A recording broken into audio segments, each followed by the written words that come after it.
I started from identifying or taking advantage of an opportunity in senior high school. I grew up in Dakoma, noticing that children were on the streets while I was going to school. So that stayed with me. If you check how FCF is structured, you realize that there are so many young people. I mean, mine was about children, their holistic development, not just education. How about what they are good at? What can they explore for us to see what they are good at? Kojo, we notice he's good at making toy cars with wood. So what do you do for such a boy? That's how we run our NGO, realizing what their peculiar challenges are, because not all of them are the same. Elizabeth is one little girl. She was actually the first beneficiary of student training and education projects, and so people know her as the face of. Do you think NGOs in Ghana are getting enough support as they should? I believe more in building your brand and your own network. People support who they like, and if you have your own network of people, be it your friends and family, that will be your starting point for you. So 13 of them, 8 of them in private boarding school, and 3 of them in SHS. You're welcome once again to the Made in Ghana series. The Made in Ghana series is all about spotlighting Ghanaian brands that are driving innovation, impact, and creativity. You would bear with me that not every brand is built to sell product, but some brands are actually built to change lives. And that is why we have a brand here with us and the founder that is changing lives and, making impacts in the lives of underprivileged children. So today we are here with Kezia Sanie Kerma, the founder of FTF organization. That's For the Future organization. It's an organization that is creating impact and changing lives in the lives of underprivileged children. And guys, Kezia is actually one of the youngest founders in Ghana that is doing so well. I'm so proud of Kezia. Guys, so proud of her and everything that she is doing. It's just beyond having an NGO. And let's hear from her. Let me not spoil the tea. So let's just get right into it. Miss Kezia Sanie, you are welcome. I'm super excited. Thank you. I'm very happy to be here as well. Finally choose this. No. And I'm hoping to share more about the journey and the story to inspire your followers and viewers as well. Exactly. The inspiration is very important. Let's go. Let's take it away. But how are you? I'm okay. You've been traveling, up and about, doing a lot. There's a lot going on because this year, For the Future, as you rightly said, is 10 years. And so there's a lot of activities. And amidst that, there's also taking care of the children, making sure everything is okay in the school. And then there's also legal work as well. Calling the phone here and there. So it's always really tight. The schedule is always tight. I'm glad that we'll get more into the 10 years anniversary very, very soon. So let's start with some personal conversation. Who is Kezia Sanie? Right. So, my name is Kezia Sanie Kerma, and I'm a humanitarian.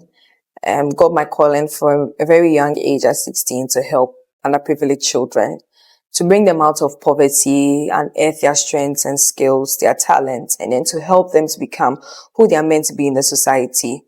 And I'm also a lawyer, actually, by profession. And I have the best of both worlds. I just like to mix it together. And while I was in law school, I used to wonder how I was going to do it, because I didn't want to throw away years of building FTF from 2016 till date. We are 10 this year.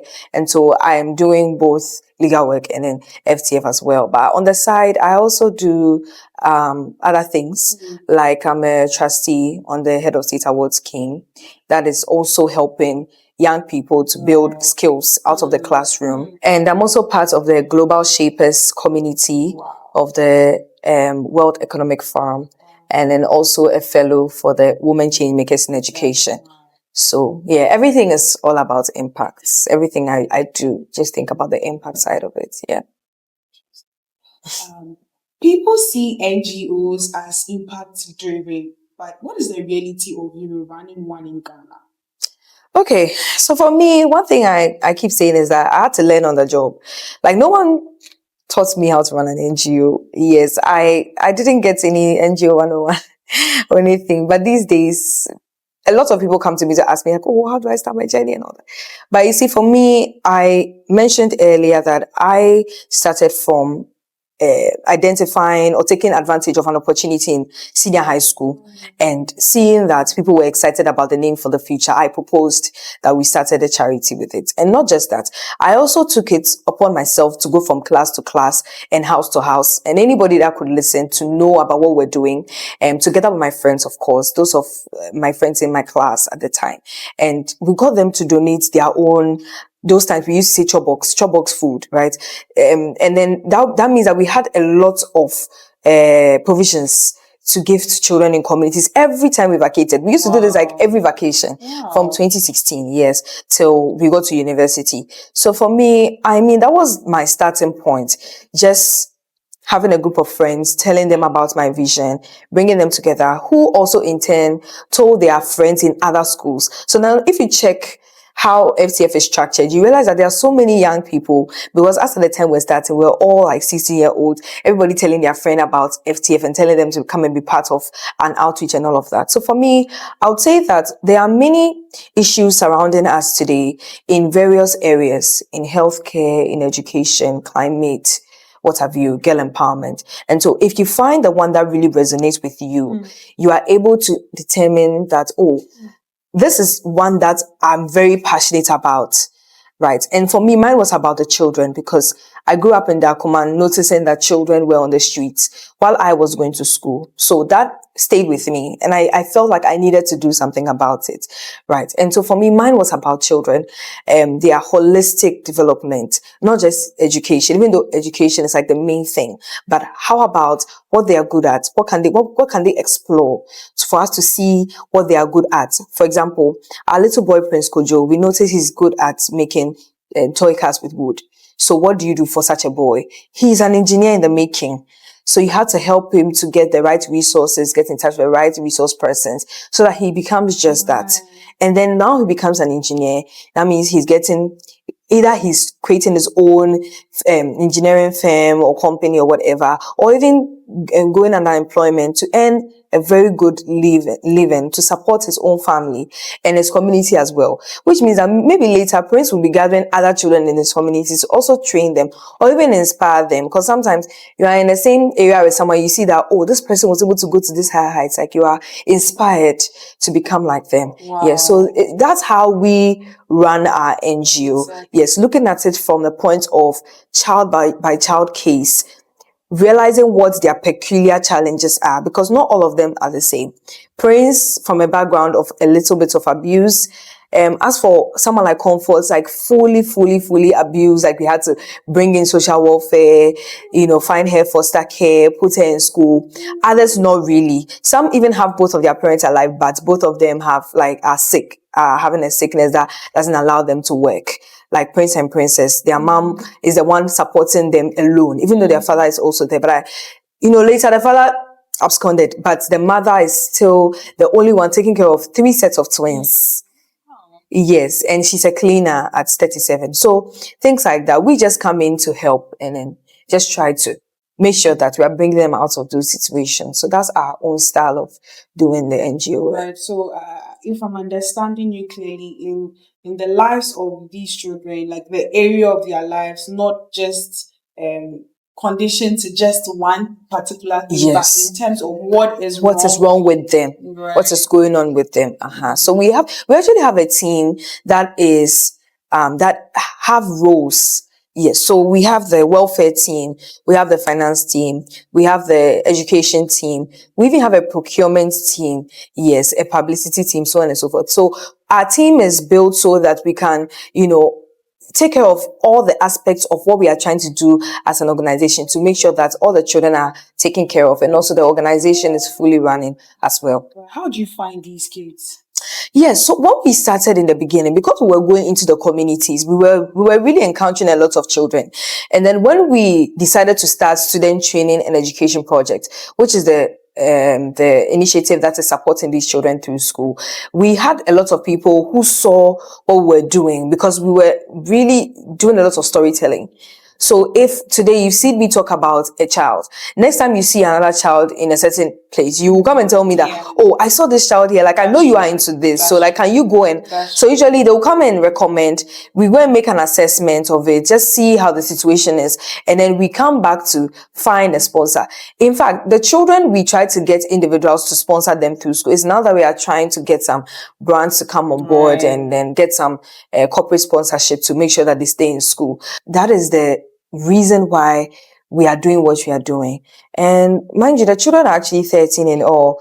There's one of them called David, whose mom, who lost his mom in the northern region, and he couldn't come back to be part of the program anymore. But it's a whole story, and it's all parts of the kind of things that we see, because sometimes you start with a child, but things like this happen. Everything was okay with him, and then he had to go to the north, even though we consider him as still part of it, because whenever he comes back, he will still be part of what we are doing. So 13 of them, 8 of them in private boarding school, and then 3 of them in SHS, and the other 2 are not in boarding school or anything. They're at home and go to school.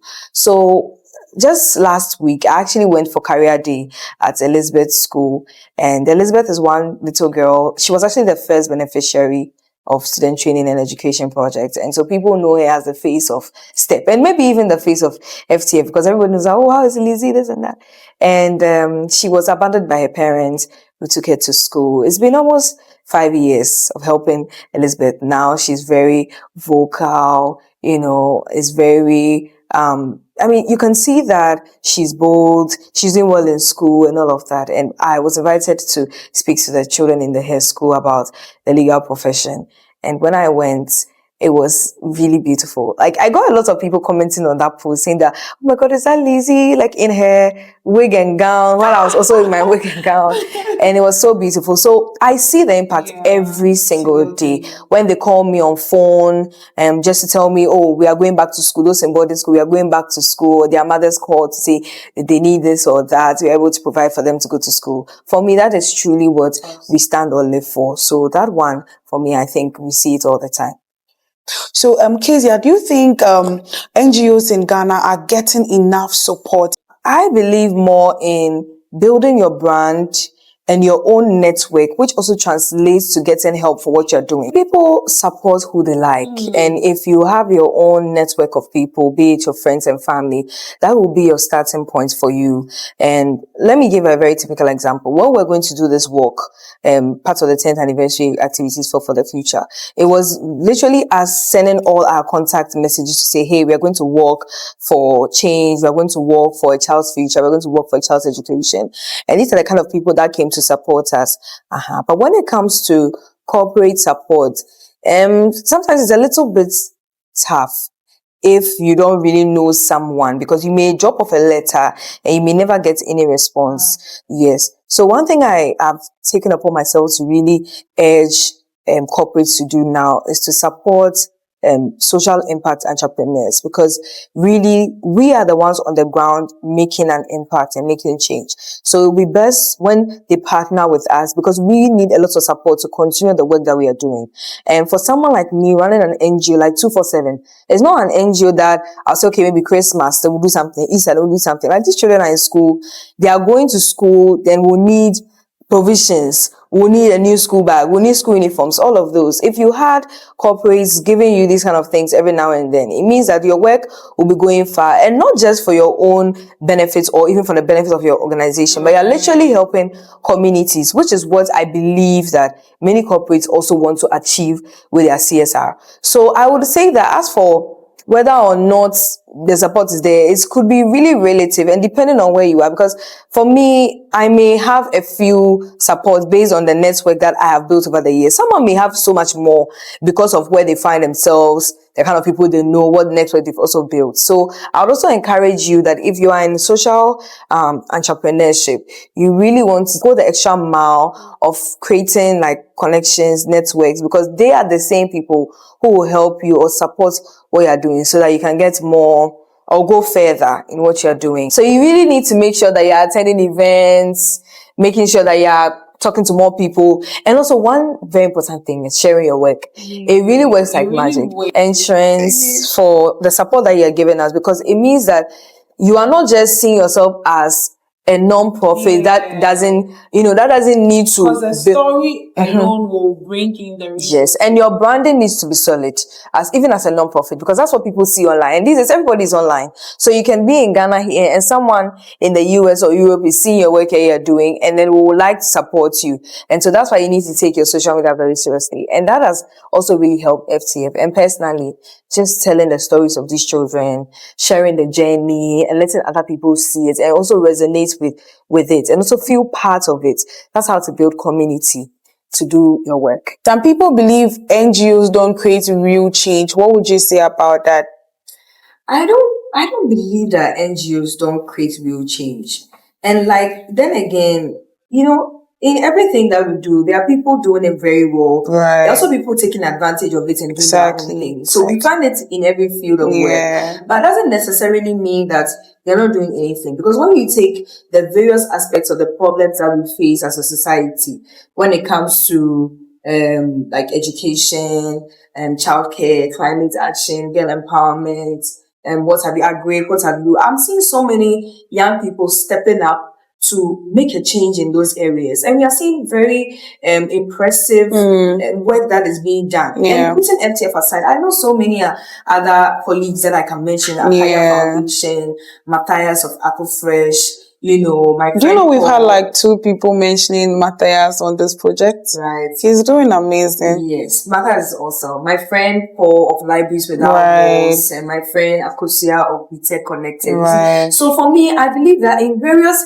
aspects, obviously we cannot solve all the problems, we cannot do everything. That's true. But the efforts that you put into the work that you're doing speaks for itself. Because if today you visit the FTF website, you can clearly see where the children were before, how they looked before, how they are looking now, what stages they are in their education, where we pick them from, and all that. And you can tell that this is going somewhere. Exactly. We are trying to change their lives, and not just saying it, but you can see it, and you can really experience what we are even doing. That's why whenever we're having events, we open it out there for everybody to see, and even come and see the children for yourself.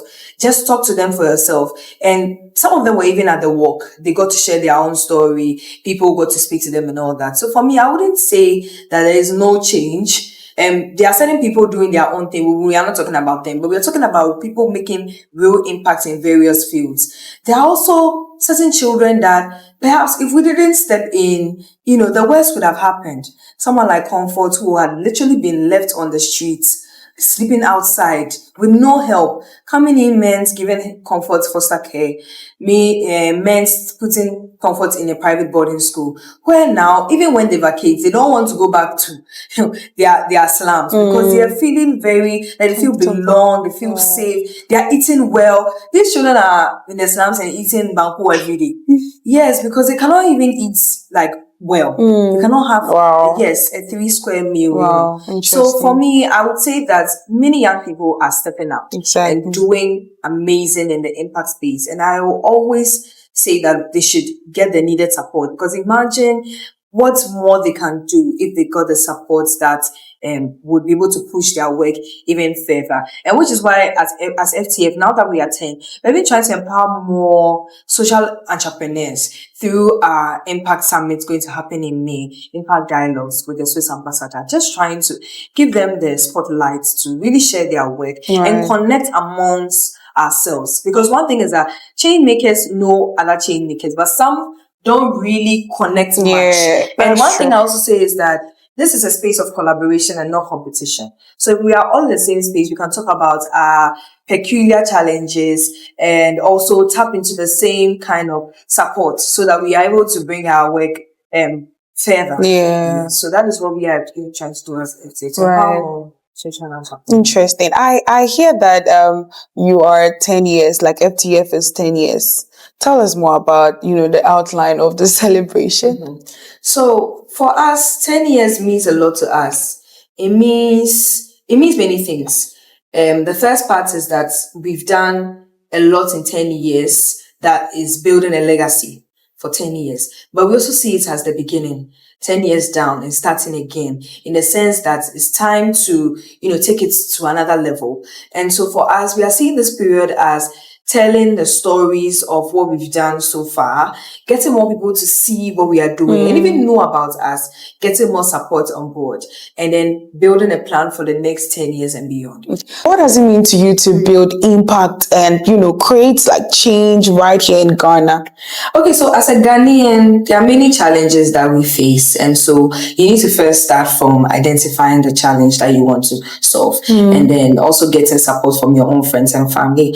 But for me, I also realized that there are so many children in rural areas that also don't really get to feel the impact of what NGOs are doing. That is because sometimes it's very hard to reach them. Because there were times in the past where we will go into we're trying to go into a community where we literally have to park the bus and go with Aboboya and all that. So sometimes people are discouraged to go. But I want to use the opportunity to encourage young people that are making an impact to really bring their minds to more rural areas. Because even though in Accra, we also have our own challenges in the slums, people coming into the urban areas with their own struggles and all that, which also really needs support. We can also go beyond Accra to do more. And we do that through Share Aid as FTF. Like we've supported thousands of children by giving them eco-friendly school bags through the support of School in a Bag, where we are distributors, and Trashy Bags Africa. And these eco-friendly school bags are well equipped with learning materials, pencils, pens, and even a hygiene kit where we go into communities to donate them. And you can just imagine the joy on the face of the children when they receive their backpacks and then their sanitary items. Some girls not even being able to go to school because they cannot even afford a sanitary pad. But through Share Aid and even Empower Her period, they are able to go to school and stay in school during their periods. And then we are able to also empower them through encouraging them and giving them mentorship, advocacy, and so on and so forth. So as a Ghanaian, we need to cast our nets really wide and then help many other people. Maybe not just children. Yours may not be children. Yours may even be old age, old age people. Yours may be even children with disabilities, or even older people with disabilities, what have you. But there's so many challenges in Ghana that you can look at and then want to solve. So when people think about FTF Ghana, years from now, what is it that you want the story to represent? Okay, we really want to create a community, our own community, where we have many people that are very interested in the welfare of these children that we see on the streets in the slums that don't have support. And we also want to do that through having our own resource center where these children can really just come in, have access to computers, have access to resource persons, and also be able to build their own strengths and talents. And I say this because since they are gifted, once they are in that kind of space and getting the chance to explore their capabilities, only God knows how far they can go. So I'm looking at FTF in the next 10 years with our own space where our children are coming in, going out, and having many people supporting, coming on board to support or partner with us to really bring out what is in these children that because of their social circumstances are not able to explore much, and also helping them to change the lives of their own families. So I'll say yes, the FTF village is priority. Having many more children also onto the program is also priority. That would mean getting more support from sponsors, which means that we'll get many more children to also benefit. And then generally being able to, sit back and look at children that we've also helped from years back, who are also now helping other children. I think it would be very beautiful to see the domino effect of what we are building today. Wow. I'm really amazed. And let me also add that actually the chief of Changemakers gave us free land for the FTF village.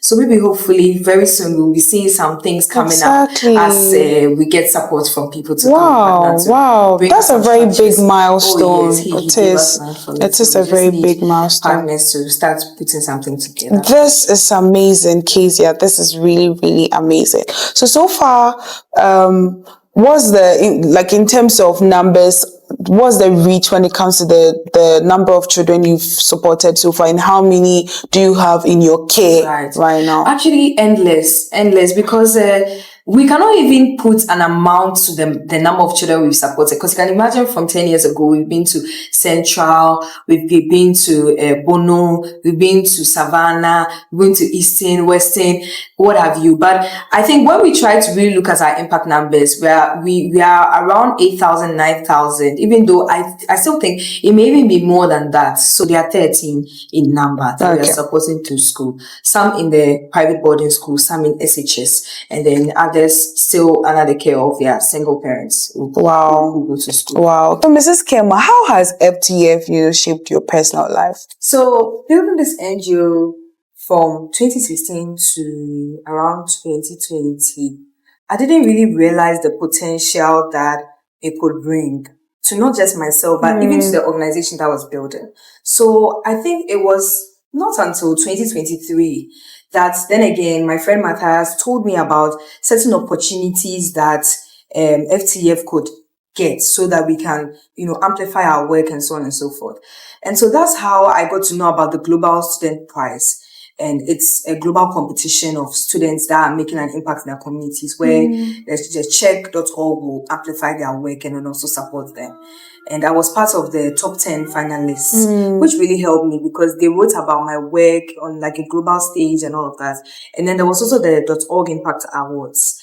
That one also spotlighted FTF and myself as rising stars, which was also really great because it gave us the opportunity, that's Aaron and I, the vice president of FTF, to go to the US to be celebrated, and also they gave us funding for our work. So as a young person, sometimes when you are building locally, we call it from the ground up, even though you are building as a young person, there's also a very big ecosystem out there that you can tap into to continue to build your work. So don't just look at or the work that you're doing in Ghana, but think of how can you go beyond Ghana to even get more support for what you're doing in Ghana. And that is what as FTF we've been able to achieve together with our team, even in Nigeria. So opening a branch in Nigeria means that we're not just going to be operating in Ghana, but Nigeria also gets to benefit from the work that we are even doing in Ghana, and then registering it as a 501c3 in the US.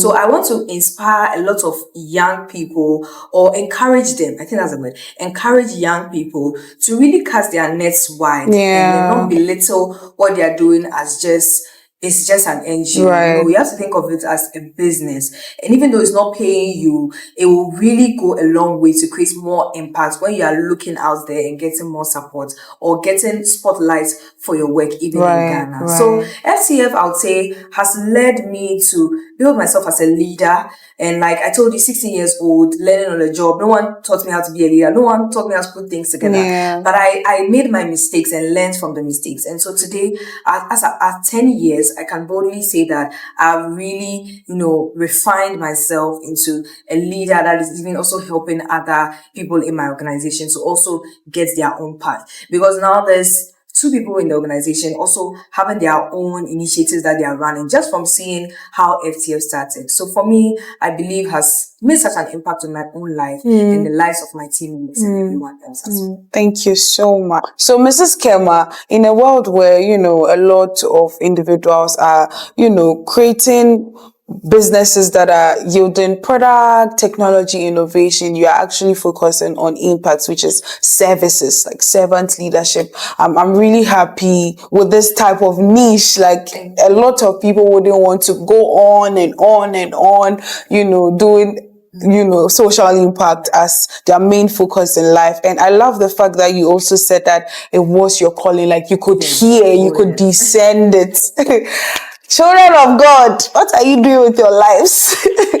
So I'm happy. Let me just use the opportunity to thank my team. Yes, I always say that it's very hard to run an NGO. It's also very hard to build a team. Right. Because usually it's almost like voluntary. So, and they don't get anything from it. But to really resonate with the vision and want to be part of it takes a lot. So nobody is on, nobody is on salary. No salary. Wow. Even me, I don't get paid. Nothing. We don't. We actually tend to give our own money because we used to pay dues. We still do pay dues actually, but not as much as we did before. But we try to support by pastels and all that. So I just want to thank everyone who was part of FTF from the beginning to now, and those still on FTF and on the FTF team, and anybody else that wants to join is also very welcome to join as we build something really great for years to come. So thank you, FTF team. I really appreciate it. We are glad to have all of you. It's been an honor. Thank you so much for honoring our invite. It's been a whole, roller coaster journey. But thank you for being here. Thank you for sharing your story. I really hope that we get a lot of, mind builders like you, factoring all their energy and resources into NGOs and organizations like yourself so that we can have, a very big sea of impact. Thank you so much. You're welcome. Thank you too. Success isn't about what we always build for ourselves, and this is what Made in Ghana is projecting. And through Kezia's works, we can all see that she is building something very inspiring in communities and the lives of people, and even environmentally, you can realize that it's also shaping how people see Ghana, and beyond. I'll be very glad if you like, you share, and you comment on our videos on the Made in